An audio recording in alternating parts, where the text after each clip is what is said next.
Hi everyone, welcome to my channel, the Nui channel.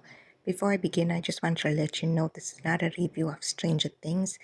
It's more like my thoughts, and if anything, it's a review of a specific and very bleak time of my life.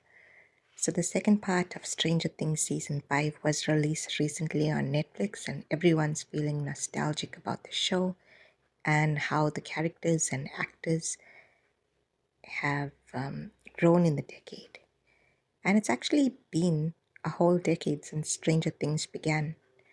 So, Stranger Things Season 1 was released in July 2016. I only learned about it last year, and I found that very surprising, to be honest.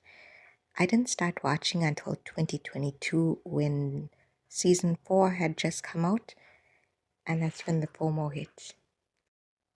I think when COVID first happened, and in the years that immediately followed, when everyone worked from home, we all collectively consumed a lot more media and at a much faster pace by binge watching.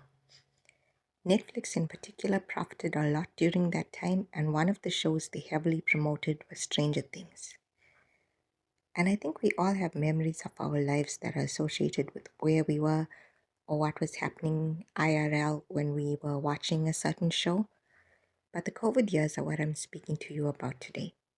So, for example, when South Africa went into lockdown the first time and cigarettes and alcohol were banned, I started watching all the seasons of Suits while sewing face masks and mending nighties. So, I won't be tempted to smoke too much out of boredom. So, in those days, nicotine was still sold on the DL, but the markup was insanely pricey. After Suits, I went through a phase of wanting to watch every critically acclaimed movie released and then back to series I'd never seen before, like It's Always Sunny in Philadelphia, Lucifer, Cobra Kai. And that's even though it's very 80s coded, and for some reason I don't like the 80s. Spoiler alert, it's the hair and clothes for me. But speaking of 80s coded shows, Stranger Things. So, for the life of me, I couldn't follow the big evil storyline and what the bad side's endgame was. Demigorgons, Mind Flayer, Vecna, whatever. Even when they were explaining how the Upside Down is connected to our world, it went in one ear and out the other. But in my defense, I was binge watching the show while working from home, so it was more like background noise. Also, our government was doing this lockdown levels thing, and cigarettes and alcohol was available again. And I think my blood type was vodka at that time. The characters were easy to understand though, and they kept me going. So let's get into it. We start with our four main characters, and these kids are named Dustin, Mike, Luke, and Will. So they've gathered together to play Dungeons and Dragons, and then as Will is going home alone, he goes missing. And then we meet the teenage main cast, which is Nancy, Jonathan, who looks like he could be related to Norman Reedus, and Steve. They have their own plot involving a friend of Nancy's that gets attacked, and there's a romance plot as well. Lastly, there's the adults. We get some glimpses of Mike's parents and maybe one or two of Dustin and Luke's, if I'm remembering correctly.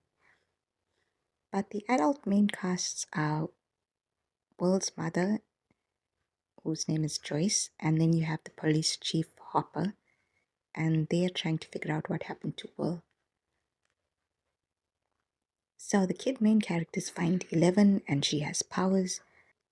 She's her own mystery from the name, the shaved head, where she came from, etc. But she's helping them find Will. As the first season goes on, the three groups realize they're working towards the same goals and end up sharing information. They do find Will at the end, but he's no longer the same. I liked it well enough, but I didn't think it was peak entertainment the way everyone seemed to have such a strong positive reaction. Initially, it was just meant to be one season, but because of the positive reception, Netflix convinced the Duffer Brothers to make more. And throughout the seasons, we have some good friendship moments with Dustin and Steve, and then later Dustin and Eddie.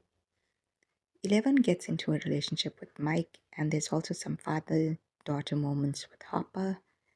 Luke gets into a relationship with Max, but aside from the cool moment with running up the hill playing, I've never seen any other moments when I thought of her as one of the main characters. Seen them go from cute kids to whatever age the now adults are pretending to be in the show. Most of the seasons take place in the fictional town of Hawkins, but we do get a British phase with the 11th sister, and then we get a Russian phase, which I don't remember anything about. And I truly believe that some shows can find you at the wrong time, and maybe that was the case with Stranger Things. But I made it all the way to season 5, part 1, and so far, aside from the last episode when Will gets his powers, I didn't see anything that would make me want to revisit the series in the future, and I feel no urgency towards watching part 2 of season 5. So, those are my thoughts on Stranger Things. You can let me know yours in the comments below. I'm still making my video covering season 4 of The Walking Dead, so all I can say is that it will come out when it comes out. Anyways, thanks for watching. Before you go, please comment, like, and subscribe.